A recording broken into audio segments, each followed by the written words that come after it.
Assalamualaikum warahmatullahi wabarakatuh. Perkenalkan, nama saya Yusran Trirenza. Saya dari program studi Administrasi Publik semester 7C. Dalam video kali ini, saya akan membahas materi-materi yang sudah dijelaskan mata kuliah pengambilan keputusan. Tujuan dibuatnya video ini yaitu untuk memenuhi tugas ujian akhir semester mata kuliah pengambilan keputusan yang diampu oleh Bapak M. Rizal Amirullah MKP.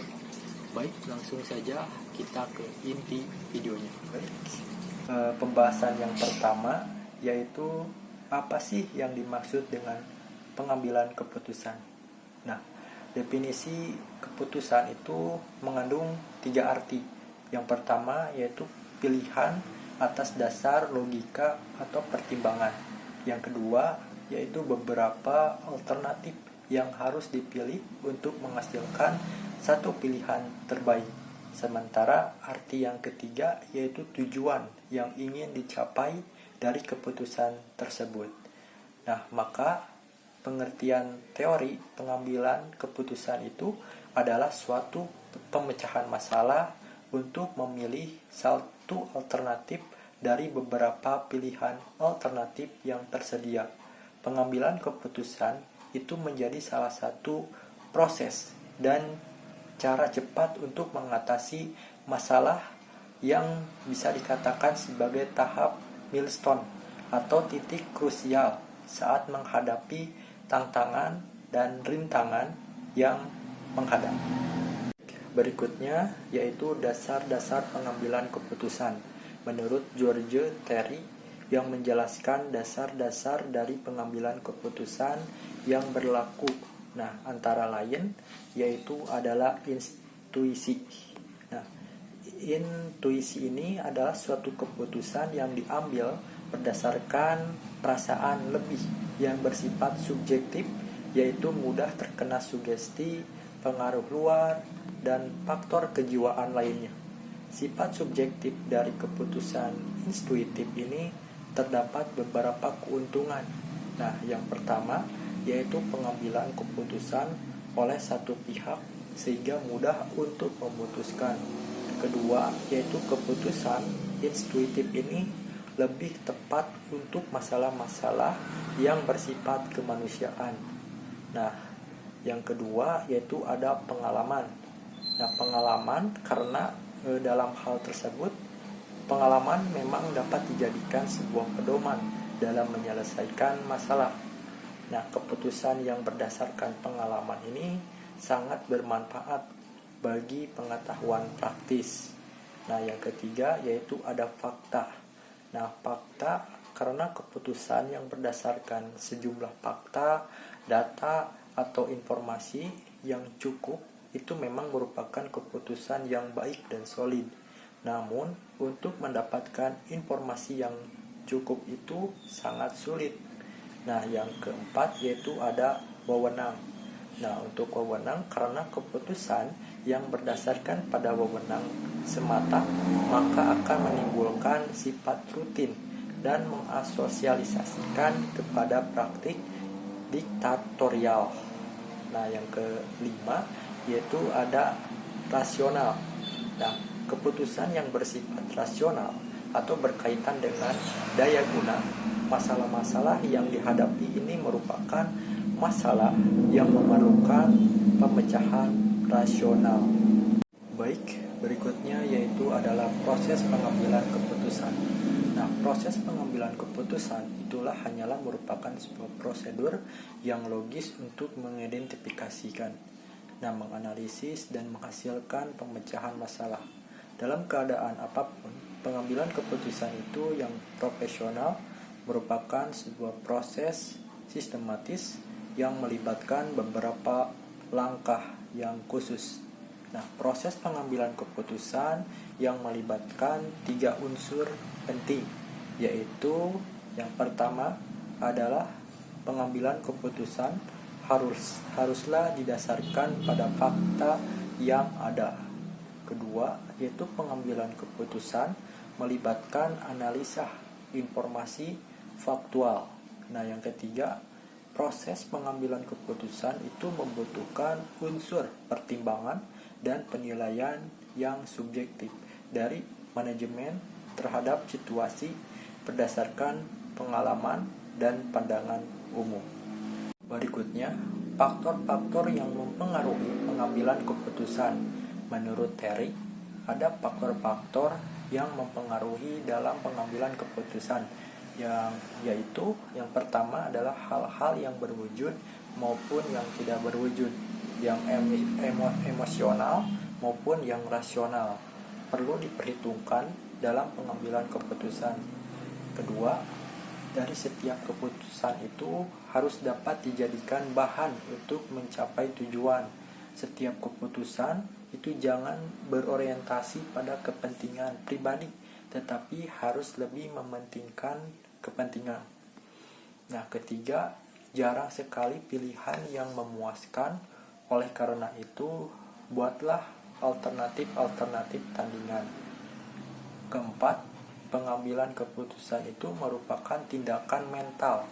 Dari tindakan ini harus diubah menjadi tindakan fisik.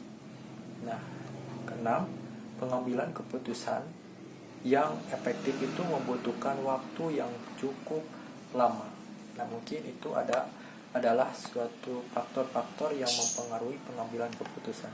Nah, berikutnya yaitu ada pengambilan keputusan melalui kelompok. Nah, bagaimana sih pengambilan keputusan melalui kelompok? Nah, di sini ada menurut Baron Dabrui pada tahun 2008 yang mendefinisikan keputusan kelompok. Nah, ialah suatu proses melalui kombinasi grup atau kelompok dan mengintegrasikan informasi yang ada dengan tujuan yaitu memilih satu dengan berbagai kemungkinan tindakan. Nah, menurut teori ini, keputusan kelompok itu adalah sebuah pemilihan atau alternatif perilaku dari dua alternatif atau lebih. Nah, tindakan untuk memecahkan suatu masalah yang dihadapi melalui pilihan satu. Nah, diantaranya yaitu alternatif yang memungkinkan. Nah, maka bisa disimpulkan dari definisi para ahli yang telah dipaparkan itu bahwa keputusan yang mengikut sertakan kelompok di dalamnya itu di mana para kelompok diberikan kebebasan untuk membagikan pengetahuannya atau menganalisanya terhadap alternatif dengan harapan akan menghasilkan suatu keputusan yang terbaik. Pembahasan berikutnya yaitu permasalahan dalam sebuah pengambilan keputusan kelompok. Nah, menurut Portis pada tahun 2010 ada beberapa alasan mengapa diskusi kelompok itu seringkali mengalami permasalahan atau tidak efektif. Nah, yang pertama itu adalah kesulitan dalam diskusi kelompok. Nah, dalam diskusi kelompok, kesalahan pahaman itu tentu tidak dapat dihindarkan. Nah, hal ini dapat disebabkan oleh banyaknya anggota kelompok yang kesulitan yang mengungkapkannya maksudnya secara jelas, sehingga terjadi kesalahan dalam menangkap pesan. Tidak hanya itu, menurut Campbell pada tahun 1958 ada beberapa hal yang mempengaruhi kesalahan dalam menangkap pesan. Nah, antara lain yaitu yang pertama ada level yang menyederhanakan pesan. Nah, ini adalah bukti bahwa manusia itu merupakan cognitive miser. Nah, maksudnya itu manusia itu senantiasa menghemat energi untuk mencerna pesan-pesan kompleks dan lebih memilih mencerna informasi yang sederhana. Nah, yang kedua ada servant atau memoles perbedaan atau pesan. Nah, sebagai contoh yaitu membumbui suatu cerita dengan pesan yang lebih dramatis. Yang ketiga yaitu ada assimilate atau menginterpretasikan informasi agar sesuai dengan kepercayaan pribadi. Nah, ini termasuk confirmation bias, yaitu suatu keadaan di mana individu itu mempercayai mencari dan mengelola informasi yang mengonfirmasi kepercayaan awal individu. Ini tentu menghemat individu untuk menerima informasi baru yang lebih valid dibandingkan dengan pengetahuan awal individu. Nah, yang kedua itu ada bias informasi yang dibagikan. Nah, kondisi di mana individu itu membicarakan informasi yang telah diketahui.